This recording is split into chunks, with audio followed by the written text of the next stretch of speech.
प्रेम से बोलिए मातंगी माता की जय।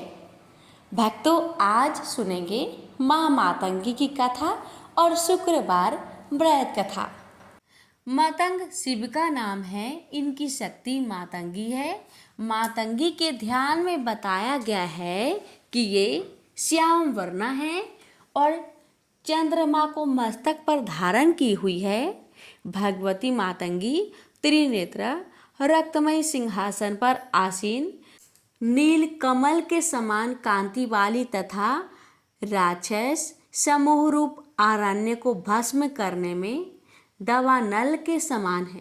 इन्होंने अपनी 4 भुजाओं में पास, अंकुश, खेटक और खड्ग धारण किया है। ये असुरों को मोहित करने वाली एवं भक्तों को अभिष्ट फल देने वाली है। गृहस्थ जीवन को सुखी बनाने, पुरुषार्थ सिद्धि और वगिलास में पारंगत होने के लिए मातंगी की साधना श्रेयस्कर है। महाविद्याओं में ये 9वें स्थान पर परिगणित है। नारद पांचरात्र के 12वें अध्याय में शिव को चंडाल तथा शिवा को उच्छिष्ट चंडाली कहा गया है। इनका ही नाम मातंगी है। पूरा काल में मतंग नामक मुनि ने नाना वृक्षों से परिपूर्ण कदम वन में सभी जीवों को बस में करने के लिए भगवती त्रिपुरा की प्रसन्नता हेतु कठोर तपस्या की थी। उस समय त्रिपुरा के नेत्र उत्पन्न तेज ने एक श्यामल नारी विग्रह रूप धारण कर लिया। इन्हीं राज मातंगिनी ने कहा गया है, यह दक्षिणी तथा पश्चिम मार्ग की देवी है। राज मातंगी, सुमुखी, वश्य मातंगी तथा कर्ण मातंगी इनके नामांतर है। मातंगी के भैरव का नाम मतंग है। ब्रह्म यामल इन्हें मतंग मुनि की कन्या बताता है। 10 महाविद्याओं में मातंगी की उपासना विशेष रूप से वाक सिद्धि के लिए की जाती है। पुरुषचर्य वर्ण में कहा गया है, आज बच्चे महादेवी मातंगी सर्व सिद्धिदाम अस्य सेवन मात्रेन वाक् सिद्धिं लभते ध्रुवम्। मातंगी के अस्थूल रूपात्मक प्रतीक विधान को देखने से यह भली भांति ज्ञात हो जाता है कि ये पूर्णतया बाघ देवता की ही मूर्ति है। मातंगी का श्याम वर्ण परावाक बिंदु है। उनका त्रिनयन सूर्य, सोम और अग्नि है। उनकी 4 भुजाएं 4 वेद हैं। पास अविद्या है, अंकुश विद्या है, कर्म राशि दंड है, शब्द स्पर्श आदि गुण कृपान है। अर्थात पंचभूतात्मक सृष्टि के प्रतीक है। कदम्ब वन ब्रह्मांड का प्रतीक है। योग राजपनिषद में ब्रह्मलोक को कदम गोलाकार कहा गया है। कदम गोलाकार ब्रह्मलोकम वज्रंती ते। भगवती मातंगी का सिंहासन शिवात्मक महामज्ज या त्रिकोण है। उनकी मूर्ति सूक्ष्म रूप में यंत्र तथा परम रूप में भावना मात्र है। दुर्गा सप्तशती के 7वें अध्याय में भगवती मातंगी के ध्यान का वर्णन करते हुए कहा गया है कि वे रक्तमयी सिंहासन पर बैठकर पढ़ते हुए तोते का मधुर शब्द सुन रही है। उनके शरीर का वर्ण श्याम है। वे अपना एक पैर कमल पर रखी हुई है। अपने मस्तक पर अर्धचंद्र तथा गले में कलहार पुष्पों की माला धारण करती है। बीना बजाते हुई भगवती मातंगी के अंग में कसी हुई चोली शोभा पा रही है। वे लाल रंग की साड़ी पहने तथा हाथ में शंखमय पात्र लिए हुए हैं। उनके बदन पर मधु का हल्का हल्का प्रभाव जान पड़ता है और ललाट में बिंदी शोभा पा रही है। इनकी बल्ली की धारण करना नाद का प्रतीक है। तोते का पढ़ना ह्रीं वर्ण का उच्चारण करना है, जो बीजाक्षर का प्रतीक है। कमल वर्णात्मक सृष्टि का प्रतीक है। शंखपात्र ब्रह्मरंध्र तथा मधु अमृत का प्रतीक है। रक्त वस्त्र अग्नि या ज्ञान का प्रतीक है। बाघ देवी के अर्थ में मातंगी या व्याकरण रूपा है तो सुख शिक्षा का प्रतीक है। चार भुजाएं वेद चतुर्षय है। इस प्रकार तंत्रिका को भगवती मातंगी महाविद्या वेदों की सरस्वती ही है। तंत्र ग्रंथों में इनकी उपासना का विस्तृत वर्णन प्राप्त होता है। प्रेम से बोलिए जय माता दी।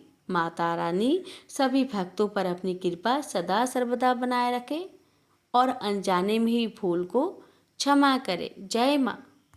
जो आपके जीवन में खुशियाँ और तरक्की लाएगी तो प्रेम से बोलिए जय माता दी। कथा अच्छी लगे तो वीडियो को लाइक शेयर करना ना भूलें। माता रानी आप सभी भक्तों की हर मनोकामना को पूर्ण करे। जय माता दी। शुक्रवार वैभव लक्ष्मी की व्रत कथा। रत्ना एक छोटे से गांव में रहती थी। उसके घर में खेती बाड़ी ठीक थी, अतः खान पान में कोई कमी नहीं थी। घर में 2 गाय और 1 भैंस थी, अतः घी दूध की भी कोई कमी नहीं थी। रत्ना के 1 पुत्र और 2 पुत्रियां भी थी। उसका पुत्र जब 11 वर्ष का था तब उसे किसी बीमारी ने घेर लिया। उसे पड़ोस के गांव के एक वैद्य को दिखाया गया। कई दिन के इलाज के बाद भी स्थिति सुधरने के बजाय बिगड़ती गई। इस बीच झाड़ फूंक और ऊपरी हवा के लिए ओझा को भी दिखाया, पर कहीं भी लाभ नहीं हुआ। हार कर निकट के शहर में एक डॉक्टर को दिखाया। डॉक्टर ने भी कई दिन दवाई बदल बदल कर दी, पर उससे भी कोई विशेष अंतर दिखाई नहीं दिया। एक दिन रत्ना और उसका पति अपने पुत्र को जब शहर ले जा रहे थे तो रास्ते में उन्हें एक स्त्री मिली। स्त्री को बच्चे की दयनीय हालत देखकर बहुत दया आई। रत्ना ने जब बताया कि इस पर कोई दवाई असर नहीं कर रही है तो औरत ने कहा कि बहन, अगर तुम मानो तो मैं एक उपाय बताऊं। रत्ना बोली, बहन, मेरा तो यही एकमात्र पुत्र है, इसके लिए मैं भारी से भारी कष्ट उठाने को तैयार हूँ। बहन स्त्री बोली, बहन, भारी तो नहीं, बहुत सरल सा उपाय है। तुम भगवती माँ वैभव लक्ष्मी के 11 या 21 शुक्रवार का व्रत करने की मन्नत मानो। इसकी व्रत कथा की पुस्तक बाजार में मिलती है। उसमें व्रत व उद्यापन की सब विधि है। मुझे पूरा विश्वास है कि माँ भगवती वैभव लक्ष्मी इसे अवश्य अच्छा करेगी। रत्ना ने उसी समय श्री वैभव लक्ष्मी माँ के 11 व्रत करने की मन्नत मानी। शहर में जाकर उसने पहले श्री वैभव लक्ष्मी व्रत कथा की पुस्तक खरीदी। फिर वे डॉक्टर के पास पहुंची। डॉक्टर ने वही वाली दवाई 2 दिन के लिए और दे दी। इस दवाई से पहले थोड़ा सा भी फर्क नहीं आया था, किंतु अब पहली खुराक लेते ही आराम दिखाई देने लगा। 2 दिन से उसे बहुत फायदा हुआ। डॉक्टर ने अब दवाई आगे दे दी। इस बीच शुक्रवार आने पर रत्ना ने व्रत रखा और पुस्तक में लिखी शास्त्रीय विधि से पूजा की। उसका पुत्र पूर्ण रूप से स्वस्थ हो गया। रत्ना ने श्रद्धा और विश्वास पूर्वक श्री वैभव लक्ष्मी माँ के 11 व्रत पूरे किए और उद्यापन में 21 लोगों को श्री वैभव लक्ष्मी व्रत कथा बांटी। प्रेम से बोलिए वैभव लक्ष्मी माता की जय। लाखों की जनसंख्या को अपने में समेटे कुशीनगर एक महानगर था। जैसे कि अन्य महानगरों की जीवनचर्या होती है, वैसा ही कुछ यहाँ भी था। यानी बुराई अधिक, अच्छाई कम, पाप अधिक, पुण्य कम।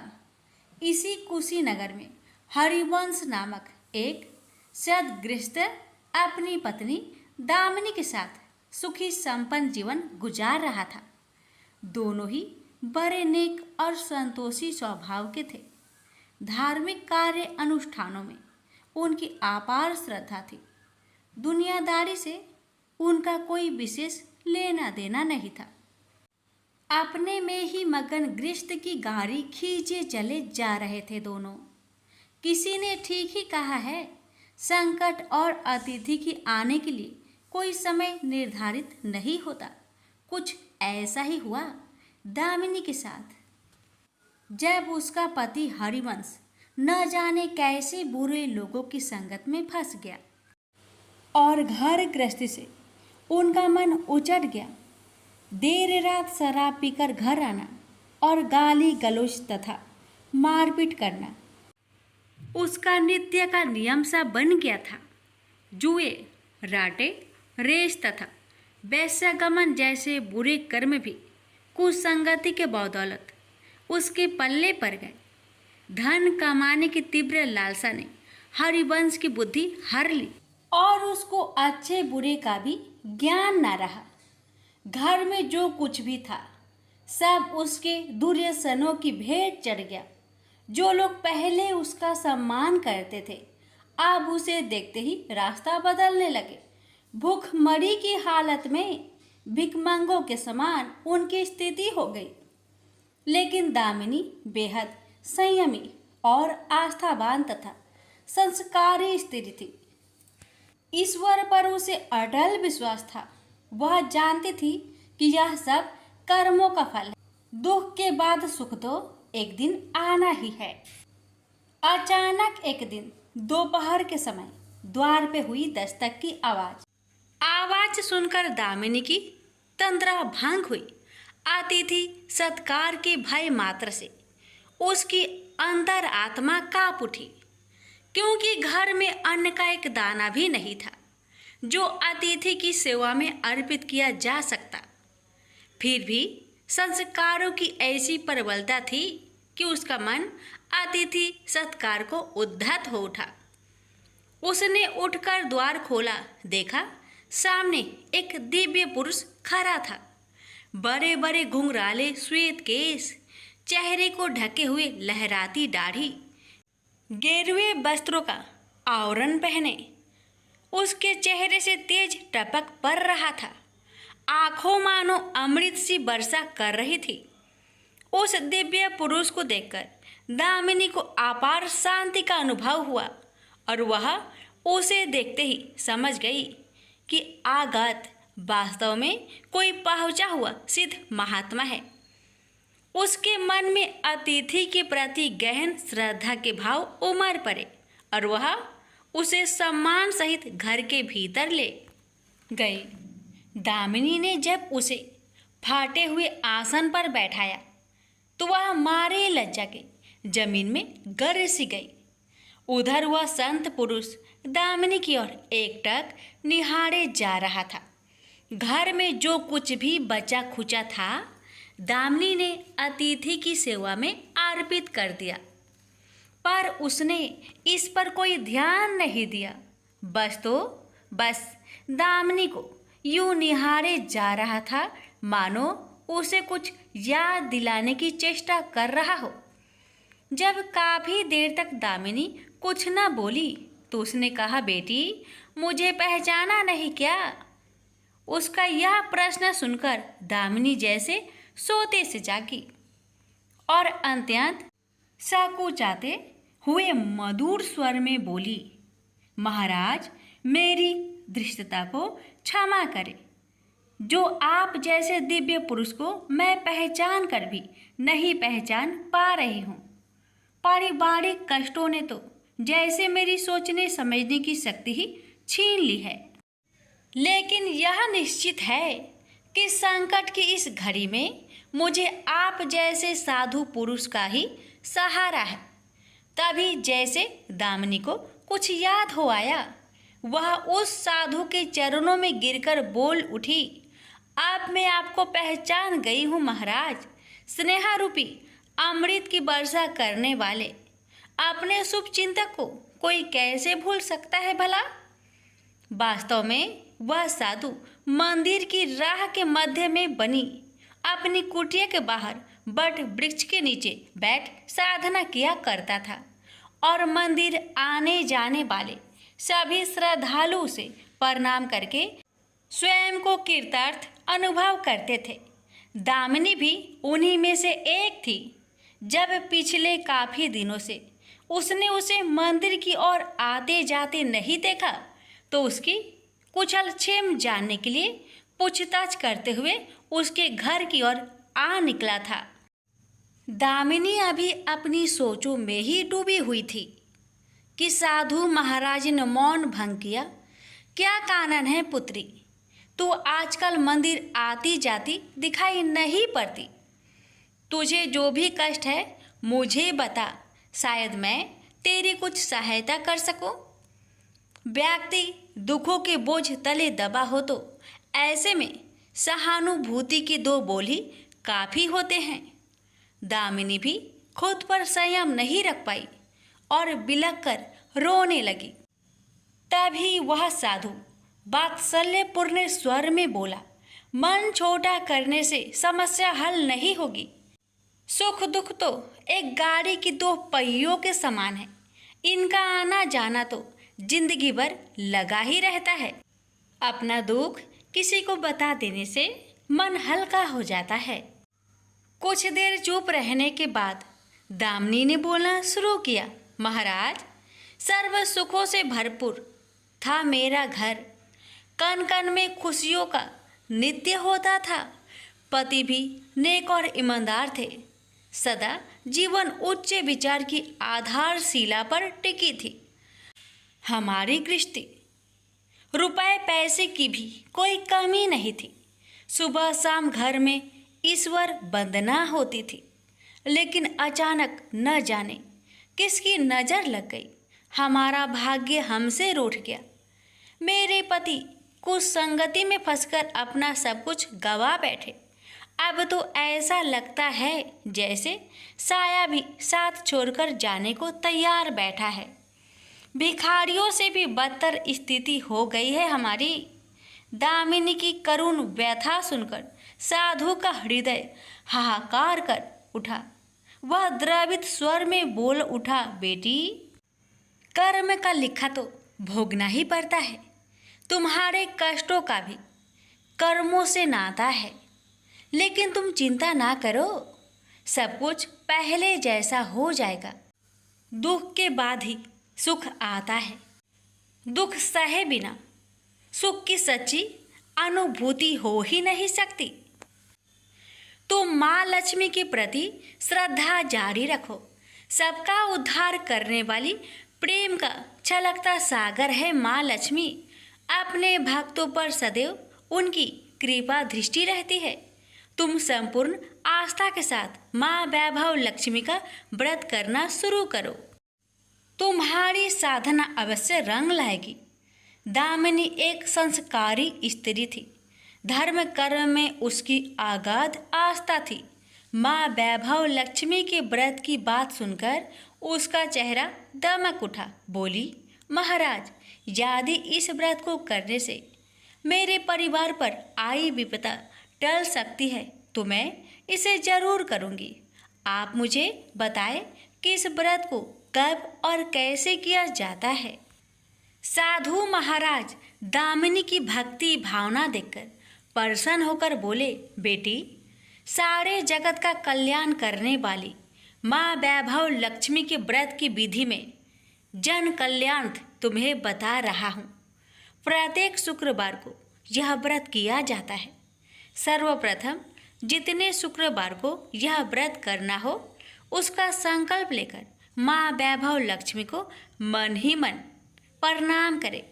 स्नान आदि से निवृत्त होकर स्वच्छ धवल वस्त्र पहनकर पूरब दिशा की ओर मुख करके आसन पर बैठे।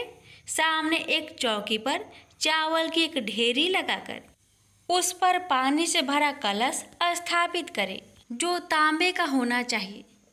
कलश को कटोरी से ढक दे और उस कटोरी में कोई भी स्वर्ण भूषण रखे। सोना ना हो तो चांदी का आभूषण रखे। वह भी पास ना हो तो रुपए का सिक्का भी काम दे सकता है। शुद्ध घी का दीपक तथा अगरबत्ती जलाए और मन ही मन पूर्ण श्रद्धा के साथ माँ वैभव लक्ष्मी का जाप करते रहे। श्री यंत्र माँ लक्ष्मी का प्रिय यंत्र है, उसे सत सत नमन करें। श्री यंत्र उपलब्ध ना हो तो पुस्तक में दिए उसके स्वरूप से काम चल जाएगा। साथ ही माँ वैभव लक्ष्मी के सभी स्वरूप को नमस्कार करें। इनकी सभी छवियाँ पुस्तक में दी गई होगी। कटोरी में रखे गहने या रुपए पर हल्दी, कुमकुम तथा अक्षत अर्पित करें। कोई भी मिष्टान प्रसाद के रूप में रखे संभव ना हो पाए तो गुड़ या शक्कर से भी काम चल सकता है। फिर श्रद्धापूर्वक माँ की आरती करके 14 बार प्रेम सहित बोले, जय माँ वैभव लक्ष्मी। माँ वैभव लक्ष्मी मेरी मनोकामना पूरी करे, ऐसा संकल्प लेकर सच्चे मन से माँ से विनती करे। प्रसाद बांटे और स्वयं भी ग्रहण करे। दिन में एक बार स्वास्तिक भोजन करे। यदि संभव हो तो उपवास रखे। पूजा में रखा गहना या रुपए लाल कपड़े में लपेटकर सुरक्षित रख ले। यह आगे आने वाले शुक्रवार को पूजा में काम आएगा। कलश में भरा जल तुलसी के पौधे को समर्पित कर दे तथा अक्षत पंछियों को आहार स्वरूप डाले। ऐसी शास्त्रोक्त विधि से व्रत करने वाले को शीघ्र फल मिलता है। साधु महाराज के मुख रविंद से यह वृत्तांत सुन दामिनी पुलकित हो उठी। उनके चरण स्पर्श कर उत्साहित स्वर में बोली, अब लगे हाथ उद्यापन की विधि भी बता दे महाराज। इसके बिना तो व्रत अधूरा ही रह जाएगा। अवश्य बेटी, कहकर साधु महाराज उद्यापन की विधि बताने लगे। चाहे जितने भी शुक्रवार प्राय 11 या 21 व्रत करने का संकल्प लिया हो, लेकिन मन में माँ वैभव लक्ष्मी के प्रति श्रद्धा तथा आस्था बारंबार बनी रहनी चाहिए। जिस दिन अंतिम शुक्रवार का व्रत हो उस दिन शास्त्रोक्त विधि से उद्यापन किया जाता है। अन्य शुक्रवारों की भांति ही इस दिन भी पूजन करें। हाँ, प्रसाद के रूप में खीर अवश्य रखें। पूजा के बाद नारियल फोड़कर 7 कुंवारी कन्याओं को चरण धोकर कुमकुम का तिलक लगाकर पूजन करें। उन्हें सामर्थ्य अनुसार दक्षिणा दें और माँ वैभव लक्ष्मी व्रत की पुस्तकें उपहार स्वरूप भेंट में दें। फिर प्रसाद के रूप में खीर वितरित करें। अब माँ वैभव लक्ष्मी के सभी स्वरूप को मन ही मन नमन करते हुए कहे, हे माँ, यदि मैंने शुद्ध तथा निर्मल हृदय से आपकी स्तुति करते हुए वैभव लक्ष्मी व्रत विधि विधान अनुसार पूर्ण किया हो तो मेरी मनोकामना अवश्य पूरी करना। संतानहीनों को संतान देने वाली, दुखियों का दुख हरने वाली, अखंड सौभाग्य का वरदान देने वाली, कुंवारी कन्याओं को मन चाहा वर देने वाली माँ वैभव लक्ष्मी, आपकी महिमा अपरंपार है। अपने हर भक्त की विपत्तियां हरकर उन्हें सुख समृद्धि प्रदान करना। साधु महाराज से वैभव लक्ष्मी व्रत का शास्त्रोक्त ज्ञान प्राप्त करके दामिनी भाव विभोर हो उठी। उसे अपने भीतर एक अनोखे तथा असीमित आत्मबल का संचार होता महसूस हुआ। उसने भी माँ वैभव लक्ष्मी के 21 व्रत आते शुक्रवार से शुरू करने का संकल्प लेकर साधु महाराज को आदर सहित विदा किया और मन ही मन माँ वैभव लक्ष्मी का स्तुति गान करने लगी। 2 दिन बाद ही शुक्रवार आ गया। उससे पहली रात दुखों की मारी दामिनी ठीक से सो भी ना सकी। माँ वैभव लक्ष्मी के व्रत करने से उसकी समस्याओं का अंत हो जाएगा, यह सोचकर वह मुंह अंधेरी उठ बैठी और स्नान आदि कर स्वच्छ वस्त्र धारण किए। आसन पर पूर्व दिशा की ओर मुँह करके दामिनी ने अपने सम्मुख रखी चौकी पर चावल की छोटी सी ढेरी बनाकर उस पर तांबे का कलश रखा। लेकिन जब स्वर्ण भूषण रखने की बात आई तो धर्म संकट में पड़ गई। सारे गहने पति ने दुर्योधनों की भेंट चढ़ चुके थे। विवाहित स्त्री थी तो मंगलसूत्र भी उतार कर नहीं रख सकती थी और कोई गहना था नहीं। तभी उसे उन नन्ही पायलों का स्मरण हो आया जो उसने अपनी आने वाली संतान के लिए बनवाकर रख छोड़ी थी और पति की निगाहों से उन्हें बचाकर रखा था। उसने झटपट वह पायलें निकाली और गंगा जल से धोकर उन्हें शुद्ध करके कलश पर रखी कटोरी में डाल दिया। डिब्बे की तली में से बची खुची शक्कर निकालकर उसे प्रसाद के रूप में रखा और विधि अनुसार व्रत किया। सर्वप्रथम उसने अपने पति को प्रसाद दिया। आने वाला पूरा सप्ताह बड़े ही हंसी खुशी से बीता। बात बात पर झल्ला उठने वाला उसका पति अपेक्षाकृत शांत तथा संयत रहा। कोई मारपीट तथा कलेश घर में नहीं हुआ।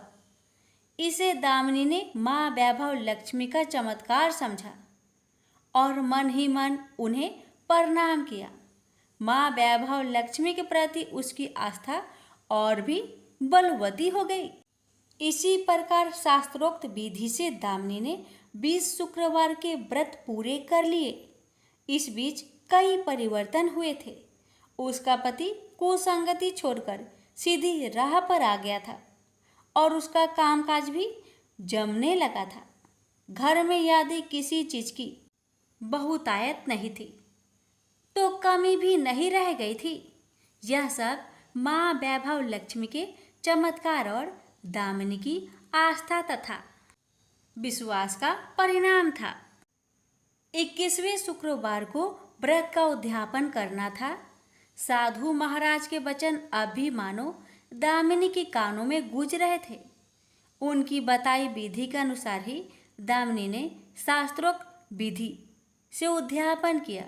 7 कुंवारी कन्याओं को भोजन कराकर दक्षिणा दी। आसपास की सौभाग्यवती स्त्रियों में प्रसाद तथा माँ वैभव लक्ष्मी व्रत कथा की पुस्तकें वितरित की। माँ वैभव लक्ष्मी के हर स्वरूप को प्रणाम किया और कहा, आपकी महिमा निराली है माँ। आपने मेरे सारे दुख हर लिए, मेरी सभी मनोकामनाएं पूर्ण कर दी। मेरा उजड़ा घर फिर से बस गया। मेरा यह नया जीवन आप ही की देन है माँ। मैं आजीवन आपकी पूजा अर्चना करूंगी और दूसरों को भी आपकी महिमा से अवगत कराकर वैभव लक्ष्मी के व्रत रखने के लिए प्रेरित करूंगी। बोलो जय माँ वैभव लक्ष्मी, आपकी सदा ही जय हो। एक समय की बात है। काशी निवासी धनंजय की पत्नी का नाम सुलक्षणा था। उसे अन्य सब सुख प्राप्त थे, केवल निर्धनता ही उसके दुख का एकमात्र कारण था। यह दुख उसे हर समय सताता रहता था। एक दिन सुलक्षणा पति से बोली, स्वामी आप कुछ उद्यम करो तो काम चले। इस प्रकार कब तक काम चलेगा? सुलक्षणा की बात धनंजय के मन में बैठ गई और वह उसी दिन विश्वनाथ शंकर जी को प्रसन्न करने के लिए बैठ गया और कहने लगा, हे देवाधिदेव विश्वेश्वर, मुझे पूजा पाठ कुछ नहीं आता है, केवल आपके भरोसे बैठा हूँ। इतनी विनती करके वह 2-3 दिन भूखा प्यासा बैठा रहा। यह देखकर भगवान शंकर उसके कानों में अन्नपूर्णा अन्नपूर्णा अन्नपूर्णा इस प्रकार 3 बार कहा। यह कौन क्या कह गया? इसी सोच में धनंजय पड़ गया कि मंदिर से आते ब्राह्मणों को देखकर पूछने लगा, पंडित जी अन्नपूर्णा कौन है? ब्राह्मणों ने कहा, तू अन्न छोड़ बैठा है, सो तुझे अन्न की ही बात सूझती है। जा घर जाकर अन्न ग्रहण कर। धनंजय घर गया, स्त्री से सारी बात कही। वह बोली, नाथ चिंता मत करो, स्वयं शंकर जी ने आपको यह मंत्र दिया है, वे स्वयं ही खुलासा करेंगे। आप फिर जाकर उनकी आराधना करो। धनंजय फिर जैसा कि तैसा पूजा में बैठ गया। रात्रि में शंकर जी ने आज्ञा दी और कहा, तू पूर्व दिशा में चला जा। वह अन्नपूर्णा का नाम जपता जाता और रास्ते में फल खाता, झरनों का पानी पीता जाता। इस प्रकार कितने ही दिनों तक चलता गया। वहां उसे चांदी सी चमकती वन की शोभा देखने में आई। सुंदर सरोवर देखने में या उसके किनारे कितनी ही अप्सराएं झुंड बनाए बैठी थी। एक कथा सुनती और सब मिलकर मां अन्नपूर्णा इस प्रकार बार बार कहती थी। यह अगहन मास की उजेली रात्रि थी और आज से ही व्रत का आरंभ था। जिस शब्द की खोज करने वहां निकला था वह उसे वहां सुनने को मिला। धनंजय ने उनके पास जाकर पूछा, हे देवियों, आप यह क्या करती हो? उन सब ने कहा, हम सब मां अन्नपूर्णा का व्रत करती हैं। धनंजय ने पूछा, व्रत पूजा करने से क्या होता है? यह किसी ने किया भी है? इसे कब किया जाए? कैसा व्रत है और कैसी विधि है? मुझसे भी विस्तार से बताओ। वे कहने लगे, इस व्रत को सब कोई कर सकते हैं। 21 दिन तक के लिए 21 गांठ का सूत लेना चाहिए। 21 दिन यदि ना बने तो एक दिन उपवास करे, या भी ना बने तो केवल कथा सुनकर प्रसाद ले। निराहार रहकर कथा कहे, कथा सुनने वाला कोई ना मिले तो पीपल के पत्तों को रख सुपारी या घृत कुमारी वृक्ष को सामने कर, दीपक को साक्षी कर, सूर्य, गाय, तुलसी या महादेव को बिना कथा सुनाए मुख में दाना न डाले। यदि भूल से कुछ पड़ जाए तो एक दिवस फिर उपवास करे। व्रत के दिन क्रोध ना करे और झूठ ना बोले। धनंजय बोला, इस व्रत के करने से क्या होगा?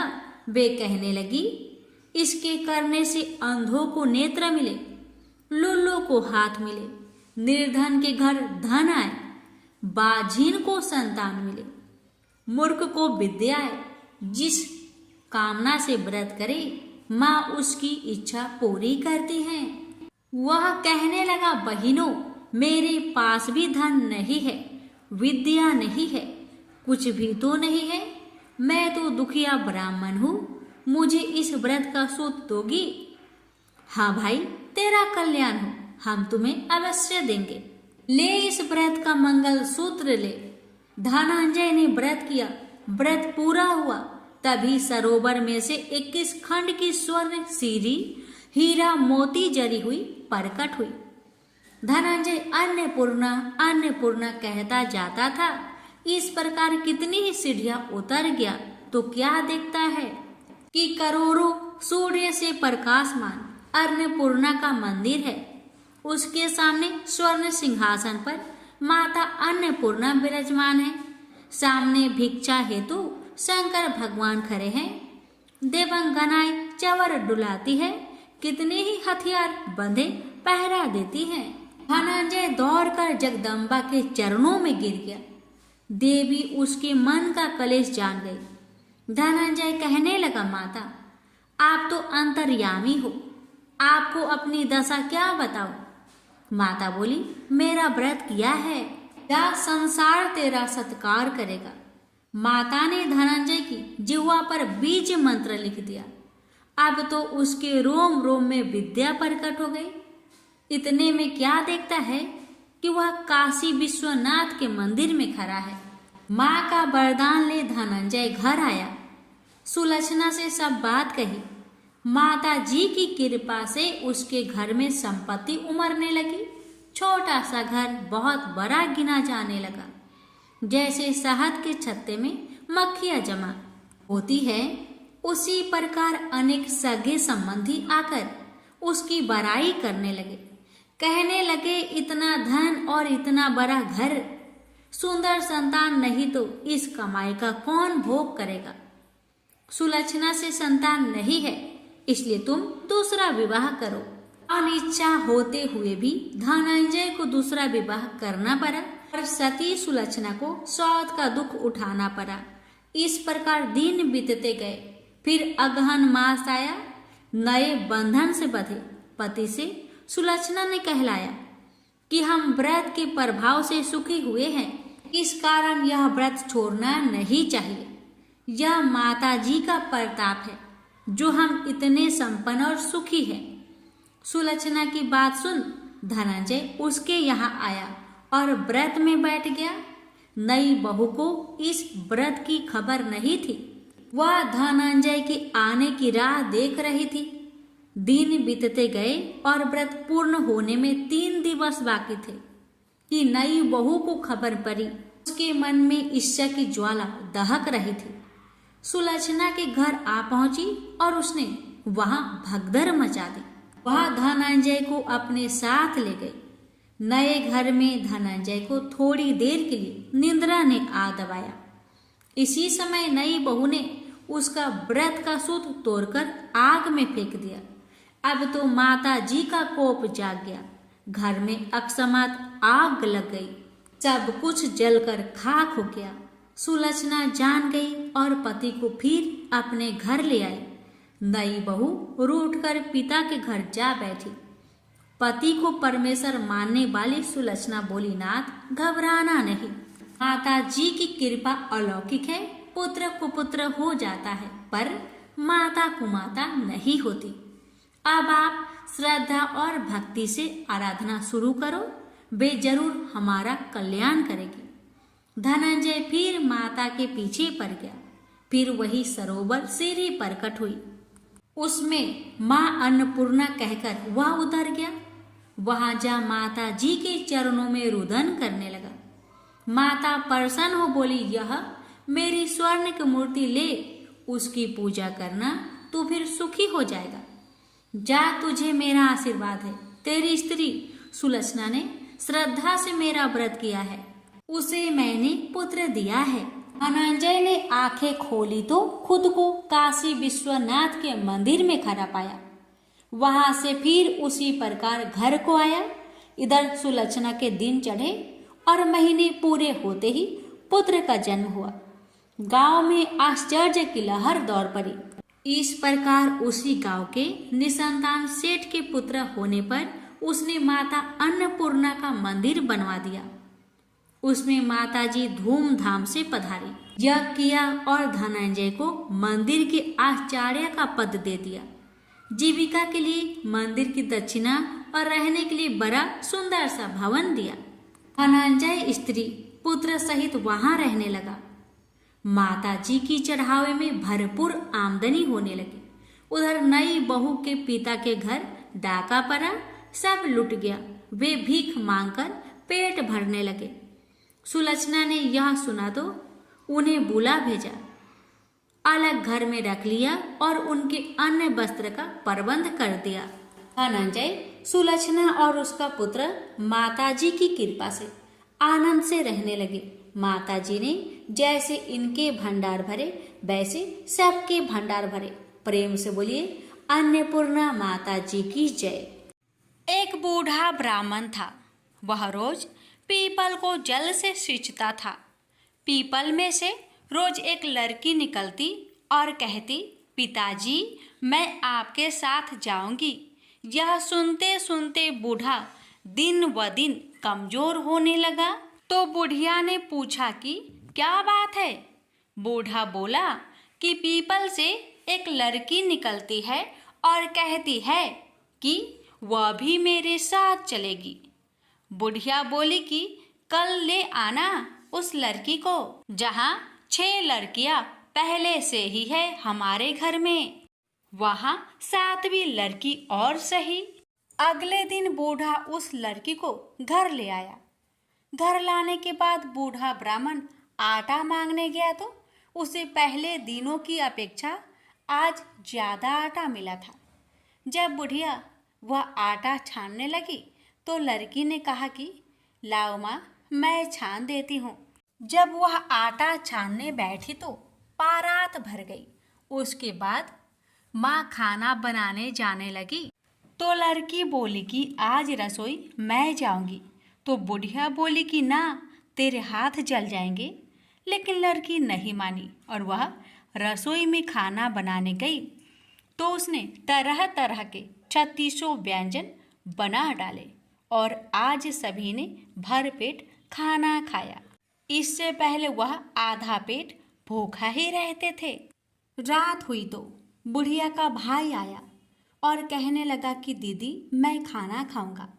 बुढ़िया परेशान हो गई कि अब खाना कहाँ से लाएंगे। लड़की ने पूछा, क्या बात है माँ? उसने कहा कि तेरा मामा आया है और रोटी खाएगा, लेकिन रोटी तो सबने खा ली है।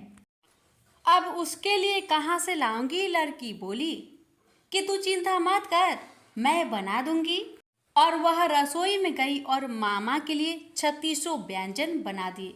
मामा ने भरपेट खाया और कहा भी कि ऐसा खाना इससे पहले उसने कभी नहीं खाया है। बुढ़िया ने कहा कि भाई, तेरी पावनी भांजी है, उसी ने बनाया है। शाम हुई तो लड़की बोली कि माँ, चौका लगा के चौके का दिया जला देना, कोठे में मैं सोऊंगी। बुढ़िया बोली कि ना बेटी, तो डर जाएगी। लेकिन वह बोली कि ना, मैं ना डरूंगी, मैं अंदर कोठे में ही सोऊंगी। वह कोठे में ही जाकर सो गई। आधी रात को लड़की उठी और चारों ओर आंख मारी तो धन ही धन हो गया। वह बाहर जाने लगी तो एक बूढ़ा ब्राह्मण सो रहा था। उसने देखा तो कहा कि बेटी, तू कहाँ चली? लड़की बोली कि मैं तो दरिद्रता दूर करने आई थी, अगर तुम्हें दूर करवानी है तो करवा लो। उसने बूढ़े के घर में भी आंख से देखा तो चारों ओर धन ही धन हो गया। सुबह सवेरे सब उठे तो लड़की को ना पाकर उसे ढूंढने लगे कि पावनी बेटी कहाँ चली गई। बूढ़ा ब्राह्मण बोला कि वह तो लक्ष्मी माता थी, जो तुम्हारे साथ मेरी दरिद्रता भी दूर कर गई। हे लक्ष्मी माता, जैसे आपने उनकी दरिद्रता दूर की, वैसे ही सबकी करना। एक गांव में एक साहूकार रहता था। साहूकार के एक बेटी थी। वह हर रोज पीपल सींचने जाती थी। पीपल के वृक्ष में से लक्ष्मी जी प्रकट होती थी और चली जाती। एक दिन लक्ष्मी जी ने साहूकार की बेटी से कहा, तू मेरी सहेली बन जा। तब लड़की ने कहा कि मैं अपने पिता से पूछकर कल आऊंगी। साहूकार की बेटी ने घर जाकर अपने पिता को सारी बात कह दी। तब उसके पिताजी बोले, वह तो लक्ष्मी जी है, अपने को और क्या चाहिए, तू लक्ष्मी जी की सहेली बन जा। दूसरे दिन वह लड़की फिर गई। तब लक्ष्मी जी पीपल के पेड़ से निकलकर आई और कहा, सहेली बन जा। तो लड़की ने कहा, बन जाऊंगी, और दोनों सहेली बन गई। लक्ष्मी जी ने उसको खाने का न्योता दिया। घर आकर लड़की ने माँ बाप को कहा कि मेरी सहेली ने मुझे खाने का न्योता दिया है। तब बाप ने कहा कि सहेली के जिमने जाइयो, पर घर को संभाल कर जाना। तब वह लक्ष्मी जी के यहाँ जिमने गई तो लक्ष्मी जी ने उसे साल दुसाला ओढ़ने के लिए दिया, रुपए दिए, सोने की चौकी, सोने की थाली में 36 प्रकार का भोजन करा दिया। जिम कर जब वह जाने लगी तो लक्ष्मी जी ने पल्ला पकड़ लिया और कहा कि मैं भी तेरे घर जिमने आऊंगी। तो उसने कहा, आ जाइयो। वह घर आकर चुपचाप बैठ गई। तब बाप ने पूछा कि बेटी, सहेली की यहाँ जिम करा गई और तू उदास क्यों बैठी है? तो उसने कहा, पिताजी, मेरे को लक्ष्मी जी ने इतना दिया, अनेक प्रकार के भोजन कराए, परंतु मैं कैसे जिमाऊंगी? अपने घर में तो कुछ भी नहीं है। तब उसके पिता ने कहा कि गोबर मिट्टी से चौका लगाकर घर की सफाई कर ले, 4 मुख वाला दिया जलाकर लक्ष्मी जी का नाम लेकर रसोई में बैठ जाना। लड़की सफाई करके लड्डू लेकर बैठ गई। उसी समय एक रानी नहा रही थी। उसका नौलखा हार चील उठाकर ले गई और उसके घर वह नौलखा हार डाल गई और उसका लड्डू ले गई। बाद में वह हार को तोड़कर बाजार में गई और सामान लाने लगी तो सुनार ने पूछा कि क्या चाहिए। तब उसने कहा कि सोने की चौकी, सोने का थाल, साल दुसाला दे, मोहर दे और सामग्री दे। 36 प्रकार का भोजन हो जाए इतना सामान दे। सारी चीजें लेकर बहुत तैयारी करी और रसोई बनाई। तब गणेश जी से कहा कि लक्ष्मी जी को बुलाओ। आगे आगे गणेश जी और पीछे पीछे लक्ष्मी जी आई। उसने फिर चौकी डाल दी और कहा, सहेली चौकी पर बैठ जा। जब लक्ष्मी जी ने कहा, सहेली चौकी पर तो राजा रानी की भी नहीं बैठी, किसी के भी नहीं बैठी, तो उसने कहा कि मेरे यहाँ तो बैठना पड़ेगा। फिर लक्ष्मी जी चौकी पर बैठ गई। तब उसने बहुत खातिर की, जैसे लक्ष्मी ने करी थी वैसे ही उसने करी। लक्ष्मी जी उस पर खुश हो गई। घर में खूब रुपया एवं लक्ष्मी हो गए। साहूकार की बेटी ने कहा, मैं अभी आ रही हूँ, तुम यहीं बैठी रहना। और वह चली गई। लक्ष्मी जी गई नहीं और चौकी पर बैठी रही। उसको बहुत दौलत दी। हे लक्ष्मी जी, जैसा तुमने साहूकार की बेटी को दिया वैसा सबको देना। कहानी सुनते हुकारा भरते अपने सारे परिवार को दियो। पीहर में देना, ससुराल में देना, बेटे पोते को देना। हे लक्ष्मी माता, सबका कष्ट दूर करना, दरिद्रता दूर करना, सबकी मनोकामना पूर्ण करना। प्रेम से बोलिए लक्ष्मी माता की जय।